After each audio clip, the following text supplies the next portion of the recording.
అందుకనే చెబుతున్నా, ఇవాళ మన ఉభయ గోదావరి జిల్లాల గురించి బయట ప్రచారం ఏమిటో తెలుసా? ఓ జిల్లా చేపల జిల్లా, ఓ జిల్లా రొయ్యల జిల్లా. పేర్లు మారిపోయాయండి. ఓ జిల్లా చేప జిల్లా, ఓ జిల్లా రొయ్య జిల్లా.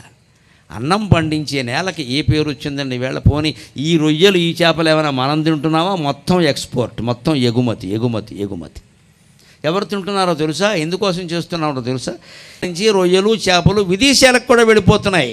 అక్కడ వాళ్ళు ఏదో శుభ్రంగా కక్క ముక్క అంటారు కదా, ఆ భాష మాకు రాదు, ఈ జన్మగా తినే యోగం కూడా లేదంతే. మరి అందుకని ఏదో పట్టేస్తాడు సీసా, అప్పుడు ఏదో ఇది తింటాడు, వాడికి అందించాలి. ఇక్కడ రొయ్యలు బాగుంటాయి అంటాడు, పశ్చిమ గోదావరి అంటే మరీ ప్రాణం పంపించమంటాడు. ఇక్కడ మనం శుభ్రమైన పంట భూమిని రకరకాల ధాన్యాలు, అక్కుళ్ళు, కృష్ణఘాటుకులు, రాజనాలు అనేవారు వెనక. ఇప్పుడు ఆ మాటలు కూడా పోయి 14-, 16-, 20-, 14- అని డాష్ అయింది ఇక్కడ మొత్తం.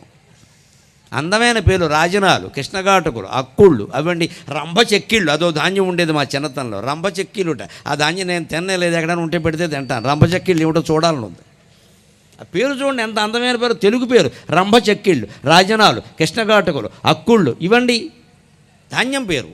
అంటే అందమైన పేర్లు, దేవుళ్ళ పేర్లు, పురాణాల్లో పేర్లు. ఇప్పుడు అదేం లేదండి, 16-, 14-, 14-, 15- అని డాషే.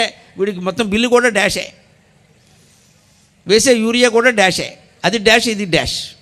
ఇంట్లో వీడు భార్య డాష్ కొట్టుకోవడమే పని. ఇక్కడ భాషను బట్టే సంస్కృతి ఉండదు, సంస్కృతి బట్టే సంసారాలు ఉంటాయి, దాన్ని బట్టే మనశ్శాంతి ఉంటుంది. మనం ఏం పంటలు పండిస్తున్నాం, ఏం చేస్తున్నాం? ఇక్కడ అవసరమైనటువంటి ధాన్యాన్ని, అన్నాన్ని పండించకుండా పోనీ ఇక్కడ ఏమైనా తింటున్నారండి రకరకాల రాగులు, సజ్జలు, కొర్రలు, ఏమిటి అవే పండించండి, దానికేముంది? ఇవి తింటే అవే పండించుకోవచ్చు కదా. ఇక్కడ పండేవి పండించకుండా ఎక్కడో విదేశాలకు పంపడం కోసం పంటలు పండిస్తుంటే ఇక్కడ పొలాలు ఏమయ్యాయో మీకే తెలిసి. ఎక్కువ నాకు వ్యవసాయ పరిజ్ఞానం తక్కువ, నేను పుస్తకాల్లో చదువుకున్నది అప్పుడప్పుడు చూసింది. ఇంకా అందుకే నాకు ఆ వ్యవసాయం మీద గౌరవంతో, మా నాన్నగారు కూడా వేదం చదువుకుని వ్యవసాయం చేశారు కదా, నేను ప్రవచనాలు చెప్పినా వ్యవసాయం నుంచి పూర్తిగా విరమించుకోవద్దని తాడేపల్లిగూడెం దగ్గర బోడపారులో 150 ఏళ్ల క్రితం మా ముత్తాత గారు కొన్న 2 ఎకరాలు ఎంత ఇబ్బంది అయినా నా పేరు అలా అట్టి పెట్టుకున్నాను. ఏం అమ్మలేదు, దాన్ని అమ్మే ప్రసక్తి లేదు. నా తరం అలా వెళ్ళిపోవలసిందే.